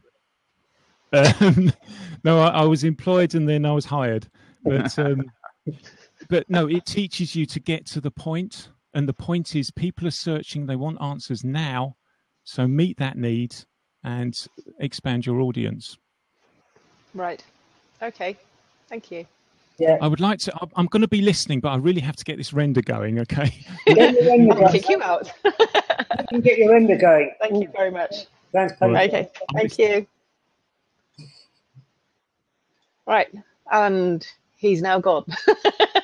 He's gone. That was beautiful. And he makes some great. And the other thing I would add to that is, if you are, because your question was, can you attract people outside of me? From my point of view, as a person who deals in this sort of thing, yes, you can. And in fact, you can be talking about almost anything. And if you appeal, then as a personality, just as a personality, a friendly person or a mad person or someone who just has got that X factor, then people will want to hear more about what you do. And I think that can. Oh, hello. Morning. It's Fab. How are you doing? Hello. How are you? You all right? Yeah, I'm doing good. Yourself? Yeah, I'm very good. Thank you very much. Have you met Fabby before? I think you might have been on Fergus's gig. Were you last? He has. Yes. Yeah, nice to see you again. Yeah. Nice to see you again. Someone's trying to ring me, but they can hold off. Okay. You look sunny. Where are you at the moment? I'm in sunny Lancashire. Lancashire. Oh, just up the road from here. Sunny at the moment, but give it about an hour, it'll probably rain. We're up for a sunny wave. I don't know if it's heat wave, but we're a sunny wave in the UK at the moment. It's rather nice. Yeah, they reckon it's going to last about a week, so let's hold on. Hold on while it's here. And whereabouts in Lancashire are you? I'm in a place called Chorley. Chorley? Yes. Chorley FM. No. Chorley FM. Yeah. Chorley FM down the road, yeah. I've been to Chorley. Okay. Stayed in Chorley. I love it. Yeah. It's nice. It's a good part of the world. Yep. I love it. Okay. Oh, yes. So, how are you and what are you up to? Me, I buy and sell aircraft. That's what I do. And I do a little bit of speaking and writing. I've got 2 books published out there. I'm working on another 3 books at the moment. And Do you produce your own video? Do you use video to promote your speaking? I do. Yep, I do. We've got a YouTube channel. We've got a podcast as well that we put out there. And we've been doing a blab now called Aeroplane Talk every Thursday evening, 9 o'clock UK time. Fantastic. Yeah. Hey, So anything well, you want to know about airplanes, you come on and we'll talk about airplanes. The long tail with airplanes, absolutely. Yeah. And particularly a podcast, there can't be that many people doing podcasts on air. Yeah. On air. There are 2 or 3 kicking around, but they haven't got to blab yet. So I think I'm the only aviation person on blab. So you can corner the market in the blab and be a blabster. Yeah. For aircraft. Well, that's fantastic. That sounds really good. Sorry. Do you have any concerns about video? I mean, do you have any questions about video? Yes, because my son's got a couple of YouTube channels and he's doing quite well. He's got one called The Lego Kid, which is spelled KIDD, and he made £130 the other week. Fantastic. Yeah, so he's got about 200,000 people view each video, that kind of thing. It's all about Lego. And then he's got another one about technology. And then I started one called Living Outside the Cube, which is my other podcast where I interview business people. Yeah. And so we were doing it on Podomatic, and we still are doing it on Podomatic, but we transferred we put it onto YouTube as well and started doing it on YouTube. And last week I decided to do my interview live on Blab because I had Mari Smith, who's a Facebook expert. Yeah. So, and it was funny because as soon as she popped on, 200 people popped on. So we had 200 people on the Blab, which was good. So we recorded that live and now it's available on YouTube. So I can't, the problem with that podcast is I can't schedule a certain time because it depends when the people are available, the guests are available. Yeah. So I work around their schedule and my schedule and try and find a time in a day. Because I'm in the UK, a lot of these people are all over the place. So, and sometimes I'm all over the place. So we have to coincide the time and everything to do that. But the first one we did on Blab was successful. And so I'm lining up some other people. And I use it to interview interesting people. But at the same time, it's a door opener for me with certain individuals that lead to the sales of an aeroplane. Sure. And so do you have any questions about it? Is there anything? Yeah, how do I get my videos more out there? How do you get them more out there? A combination of a couple of things. Now, there was a guy on earlier, and he may have come back, actually. A guy called Steve. He is back, I think. He's listening in the side. I was listening. Yeah. Yeah, okay, fine. So it's just kind of reiterate. It's basically a combination of working on the creative aspect of it and also the search aspect of it. Because there are many things that everybody can improve on. And even if you've got an audience, and you know you've got an audience, then actually getting to a wider audience may be about homing in on certain things that maybe you hadn't thought of. Like, for example, the way you're interviewing people. I mean, I did an experiment about 4 or 5 years ago, which was a set of video interviews called The Chair, and you can see them on the website. The website is probably coming up at some point, The Chair is a set of interviews with interesting people. That's it. That was the brief, because I made up the brief. But the reason why I did it was because I was experimenting with engagement. How do you make someone more interesting other than them just talking? So I was playing with the camera a bit. I was also asking questions that weren't necessarily the most obvious questions. Yeah. And just kind of playing with the whole, but keeping the format really simple. Incredibly simple. And I realized that actually that was one of the tricks, is to keep the format simple when you're doing interviews. And talking about interview, I mean, the one that's got more hits right now, bear in mind this has only been on 3, this is 3rd week now this channel's been active. Joel Skousen, who talked about strategic relocation and geopolitics, he's the one with more hits. He's got 2,400 views on that. So it's a very specific and very trendy. So it's specific and it's trendy. Yeah, well, it's got Donald Trump in the title as well, because he talks about Donald Trump running for president. Donald Trump in the title. Yeah, so I think using the keywords. But that's what I mean about specific and trendy. Yeah. Okay. So you reckon probably the Donald Trump bit, but people, when I look at the analytics, people have been watching nearly the whole thing, and it's almost an hour long. Yeah. Well, that's engagement. So it's specific. It's about being specific. It's trendy, and I mean that in a specific way. Yeah. Specific, trendy, and engaging. Then he also goes about things in a very in a way that the media don't talk about. Okay, he talks about strategic relocation, and he says, okay, now you imagine in your mind that suddenly the internet goes down and the whole electric system goes down. So now you can't even get money out the ATM machine. How long are you going to survive? What's going to happen to the surrounding area where you live? Yes. And so you start thinking, okay, well, people are going to go crazy. How many people have got cash in their home? Most people don't. How are the supermarkets going to get stuff to them? Because obviously bank transactions have to happen before stuff moves. People are going to need to have money to pay for fuel. But if the banks aren't working, your card won't work when you go to the petrol pump. And things like that. So he's written this book, which is very interesting, called Strategic Relocation, where he's mapped out the whole of the United States and Canada and other parts of the world. And he looks at the roads, he looks at the military bases, the earthquakes, possible volcanic eruptions and whatever. And he sort of maps out what you need to do in order to have a safe home if you're sort of considering that these things may happen in the future. Whether they will or not, we don't know. But, things happen like hurricanes, earthquakes. And so are you ready for it? And so it's a very interesting subject. Well, it's very interesting, but not only that. No, I'm assuming that this is on your other channel. It's not on your aircraft. No.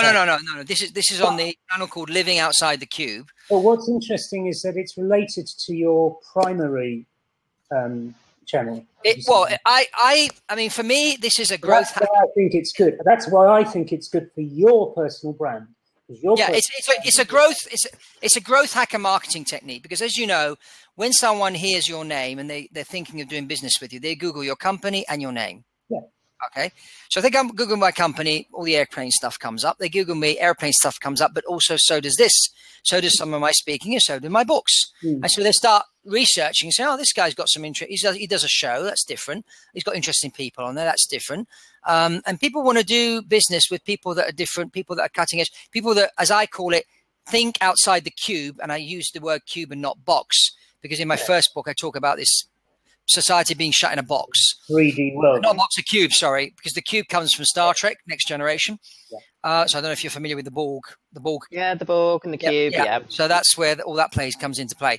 So, and that's just my view, because, I mean, at the end of the day, there aren't that many successful people out there. And if you analyze them, you'll soon notice that they did things differently than most people.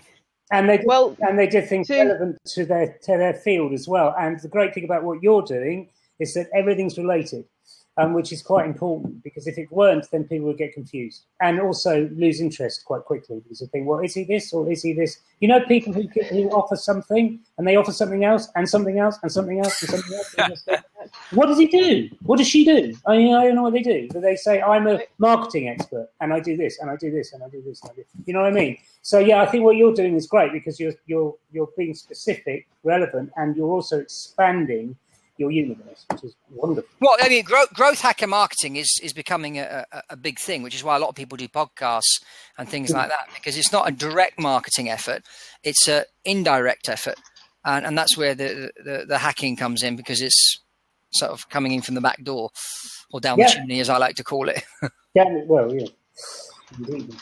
Right. Well, at that particular point, I will say, I think Jordan has also would like to come in on your question about getting your videos out there. He had a point earlier. So would you like to? You've turned your microphone off. Jordan, you've turned your mic off. Hello, there you go. No, we can't hear you again. I have to come back. No, we can't hear you. Okay. I'm going to kick you out so you can refresh, and then if you can come back in with your point, that would be good. Okay, hopefully he'll just... So Jez, would you say then, like, looking at what's trending in Yahoo, Google, Twitter, could kind of help to then create a video that's kind of trending and come in on that angle? But it has to be relevant.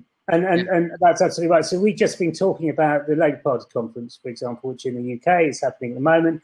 And it happens, the Labour conference. Oh yeah, okay. The Labour Party conference. Yeah. So, as it happens, it's happening on my doorstep. So you might think, oh, well, why don't you get out with a camera, Jez, and just go and film them? Yeah. Well, that would be fine if it was relevant to exactly what I am talking about. Of course, yeah. And it's only relevant to prove a point about viral, for example. And frankly, there's loads of proof points there. Now, as it happens, I happen to be interested in politics, and I am writing a book that happens to be related to politics, but that's not relevant to what we're talking about. So yes is the answer, but it has to be relevant. And actually, it's worth, which is what you're saying, I think, it's worth finding that out. It's worth a bit of research. Well, I do that with LinkedIn, because I was saying the other day that what I was blogging in Blogger about aeroplanes, and I noticed that I was getting people read it, but no interaction. So I thought, then I discovered LinkedIn Pulse. So I thought, okay, well, let me do the blog in LinkedIn Pulse, see what happens. Yeah. I got a lot more people reading, a lot more interaction, and people phoning me up, and clients phoning me up wanting to buy aircraft. I said, oh, this is starting to work. Then I had the Daily Telegraph ring me up, and they're asking me all about Tony Blair and his private jet. So they did a whole piece on the whole page. I was in the article, and then he came back a few weeks later to ask me some other questions about aviation. So I've been in the Daily Telegraph 3 times this year, because I've now created a good relationship with this journalist guy. And then WealthX called me up, and they said, oh, we're doing a piece on business aviation for high net worth individuals. We'd like your opinion. Then I had Bloomberg India ring me up, and then I had Financial Times ring me up. Then I had Financial Times in Mexico ring me up, all because they've been reading my blog in LinkedIn. And I get about 200 to 7,000 people read my blogs now on LinkedIn, but I try and trend what's going on. And interestingly enough, every time I talk about aviation in India, I tend to get 2,000-3,000 people read it, because obviously it's probably a hot subject right now in India. So I try and... Well, that's a really good lesson, actually. That is a really good lesson when it comes to specific optimization. And I mean, that is very, very, very good point. And I think there's probably a lot of people now who can say that, and particularly something like LinkedIn, because LinkedIn Pulse is relatively new, but I think people are getting the gist. And I'll tell you another thing. Don't get impressed by the number of people reading, because one of my blogs, I only had 254 people read it, but one billionaire rang me up. Yeah. Exactly. So it's who it's actually. Well, that's one of the reasons why I brought Phil on, because he was wrote a little bit a little while ago, or up in the column a bit. Yeah.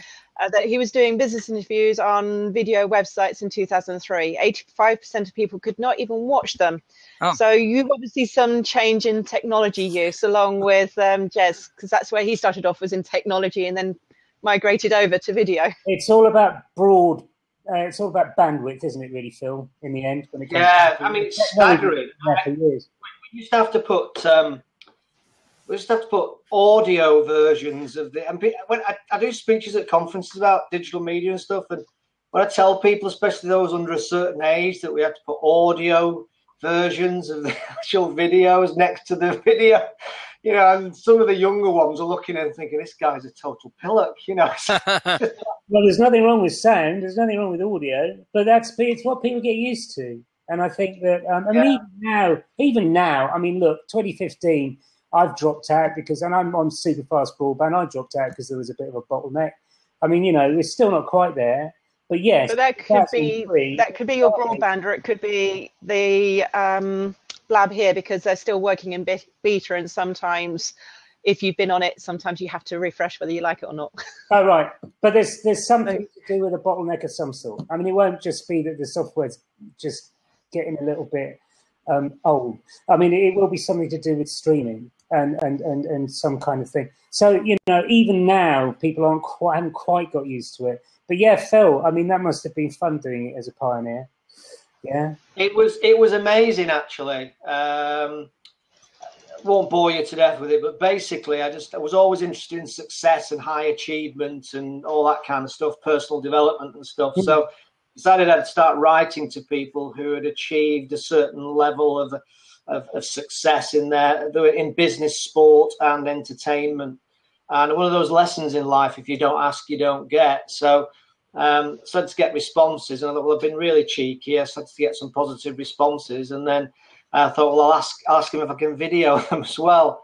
And again, like I say, one of those things where if you don't ask, you don't get. And I managed to get some very high profile people from business, entertainment and sport who agreed to do it, just to capture their insights and their experiences of their journey.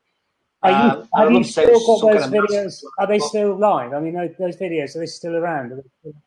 I've still got them. I use them in different ways now. It was a subscription site for a few years where people paid 50 quid to get access to everything. But, you know, the world changed. I was doing a lot more consultancy, a lot more coaching, speaking, all that stuff. But I've still got the videos. But I guess but I use them in different ways now. I use them in live workshops and use them as part of my content marketing strategy for the business. But I think was many interesting things. But we were talking a bit ago, I noticed about the length. And I know some of our interviews were and are like 30 minutes long. You know, so, as I say, some pretty high-profile people. But then you'd have a good chance people that could access it would probably see it through. But with the attention deficit problem we've got, which we could probably talk about for another hour and a half, it's really tricky now to get anybody to concentrate for more than 5 minutes, let alone. But you say that, for example, but on my YouTube channel, Living Outside the Cube, the video that's got more hits is the one that's the longest. But because it's probably such a specific niche. How long is it? It's where are we? 58 minutes, I think. 58 minutes. I think there's some. I think it really does depend on. I think there are so many factors, but essentially, the majority of people only will watch videos for a few seconds. Oh yeah, of course. I totally agree with you. It's just the specialist groups will watch it for as long as they want to, and that's why we have these two different polar groups, if you like, each as powerful as the other, and in the middle somewhere. You know, let's say businesses who want something, and maybe they're going to watch something for a minute or two, and for the majority, they're going to watch something for a minute or two if it engages, of course. I'm going to bring Paul in at this point, Jez, about talking about the length of a video. So I'm going to jump off so that he can jump in, because he just wants to make a point about length of video. Now, Paul has some very interesting clients, so I'm just going to jump.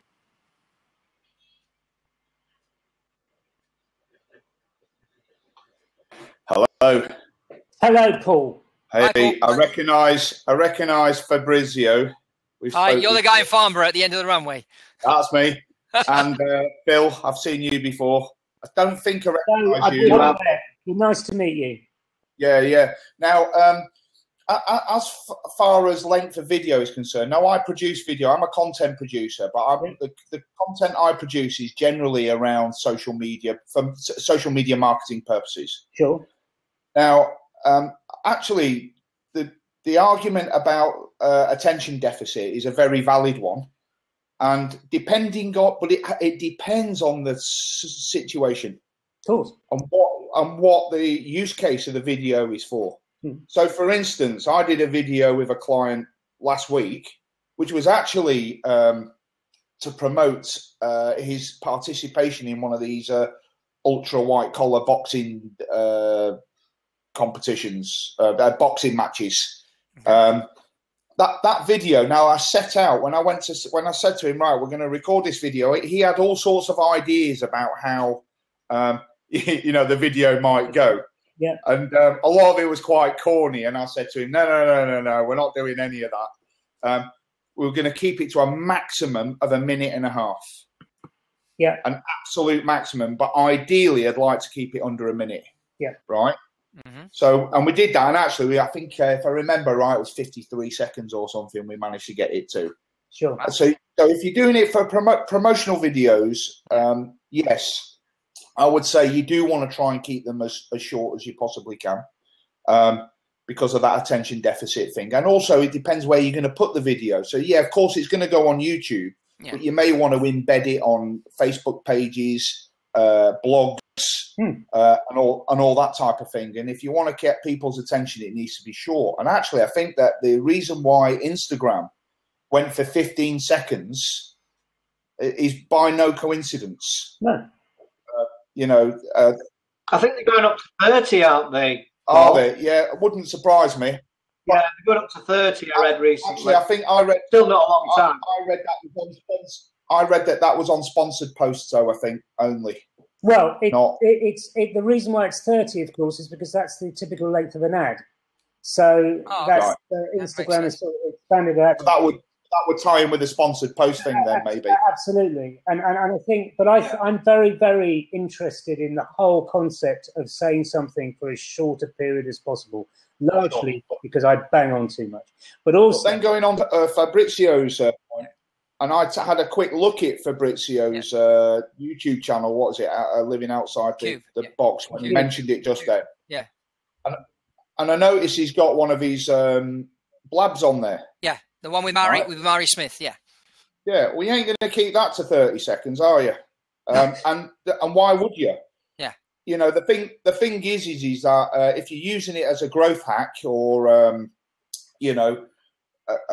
brand perception, whatever reason you're using it for, if people want to watch it, they can. And that's the beauty of YouTube and online services. Is that if you don't want to watch it, you don't have to. No one's forcing you to. No. And it's interesting as well that Blab mentioned in their last town hall meeting that they were working on annotations, and I think that will be very powerful in a growth hack scenario, or where the video may run on for half an hour, or however long, because then you can insert bookmarks on certain topics, and people can skip all the guff that they're not interested in and just get to the point. For this one, because this has been going now for nearly 2 hours. Has it? Yeah. And there's been bits and bobs which have been, well, I found very, very interesting, but also I think other people can dip into, and that are very useful to them, and that's what's good about Blab, and what I think's really been really good talking to you guys is that although we're kind of all involved in production in some way, and online production and content production, we all have completely different viewpoints that we all concur with, which is quite important for the audience, our larger audience, who would like a little bit more edification, a bit more information, all that kind of stuff. Absolutely. Like to be entertained by it a bit. So I think it's really good. It's a really good thing to do. Fabrizio's point on one of his longest videos was one of his most successful. Yeah. Actually, I have a similar experience. And one of my longest videos is also one of my most successful in terms of the amount of plays that it's had. Yeah. No, but this is not only plays; it's number of minutes watched. Right. Yeah. I don't know if it's because it's got Donald Trump in the title, but we only talk about Donald Trump for about 5 minutes out of the 58 minutes. Yeah, no, it's relevance, and it's also it's relevant how strong a personality is you're talking to within that audience. So if that particular audience finds that personality particularly appealing, then of course they'll stick. And again, it's a combination of all these things. And it really depends on what field you're in. So if you really do specialise, then having this kind of long tail approach and the growth hack approach is a very good one. Well, for example, geopolitics is a subject that the people that I deal with, especially on the private jet front, obviously someone that's going to spend $40 million on an aeroplane, they obviously have probably $400 million. So people that get to that level understand that if you're going to be doing business internationally, understanding geopolitics is important. Yeah. Oh, yeah. And speaking of politics, Jez, you said you were interested in politics. I just wondered at what level? At what level? Well, at a personal level, because I'm writing a book which is actually about a little boy who goes to a girls' school and becomes education secretary. And I'm particularly interested because it so happens that the way the Labour Party has sort of turned follows the way that my book's sort of turning out, which is quite fascinating to me. Well, it might interest you then that I'm a local politician. I represent our local authority. Where do you live? I live in Surrey Heath, which is Michael Gove's constituency, and Michael Gove's a very good friend of mine. Ah, yes, I know. So you say you became education secretary. So what party are you running? Are you for, Paul? This will be a Labour. I'm a Conservative. So sorry. I thought you were talking about the fictional thing. Okay. In my fiction, it's left. It's left of centre. So it's basically something set in the near future. So let's say in 10 years' time, thinking, well, what would be the reaction to the current administration if you were to go that way? And I mean, some people think, well, it's never going to change, but things do change. So it's just imagining what would happen if you actually had this other thing that was actually working, by the way. It wasn't just like it had been set up and it was just about to go horrendous. Sorry, it was already dystopian or whatever. It's actually working. Right. So I thought it'd be interesting to write something that worked on that basis, because there hasn't been that much written about that sort of thing. Well, look, I'll jump out because I took someone's seat. But I just wanted to make that point that when it comes to the length of video, it's obviously very much depends on the use case. And I hear a lot of people say, oh, it's always got to be short. It's always got to be short. I don't think that is always the case. I think you've got to have short ones, medium ones, and longer ones. You've got to have a bit of a mix. Yeah, absolutely. Yeah, no. The other thing, of course, which I didn't touch on is that if you get a good following, you know, your video could be 2 hours long like this one, but if somebody hangs on every word you say, they're going to watch it right the way through. True. You know, indeed. Okay. Anyway, I think lovely chatting. Very chat to you. All the platforms, you know, all the platforms are readily available to us all. You know, whether it's Periscope, Meerkat, YouTube, but for me, what's becoming interesting is how much now the differentiator is around the creative. You know, everybody's got the same platforms, but it's in the creative in terms of what can you produce that's relevant and cuts through that very deafening noise. And I used to talk, I don't know about you, Paul, but I used to talk to clients about content marketing, doing content. Even in the last year or two, the game's changed again. And it's now I'm saying about, okay, we've got to be more creative and more interesting because content's everywhere. And now it's not about content, it's about the creative and putting the time in to find the things that cut through the noise. And it's going to be more and more of a challenge. But being interesting is very subjective, and it depends on who's watching you. Yeah, you know. Some people find you interesting, some people find you boring. That's why you've got to know your client. Exactly. That's why you've got to know your customers backwards and inside and out, and that takes time and a lot of work and a lot of energy, and that freaks a lot of companies out. They'd rather just go, here we are, buy our stuff, ads done, and of course the world's changed. It's not working anymore. Absolutely. Well, listen, guys, good to talk to you all. I've got to go off to a client meeting in a minute, so I've got to get ready for that. And really good to chat to you all as always. Take care. Cheers, Paul. Bye-bye. Cheers, mate. Right, come back, Cindy. Well, thank you very much, Paul, for joining us. And unfortunately, seeing as it is coming up to noon, I've got to jump off because I've got a test lab with a few other people at noontime. So I've got to go and get ready for that, I'm afraid. But thank you for having us. But thank you very much for joining. And I've really loved hearing all the different aspects. And yeah, I think I might be playing with trying to how to get videos more up on the net. No, thank you very much for your time. Okay, thank you then. Bye. Bye. Bye-bye. Thanks. See you. Bye. And stop recording.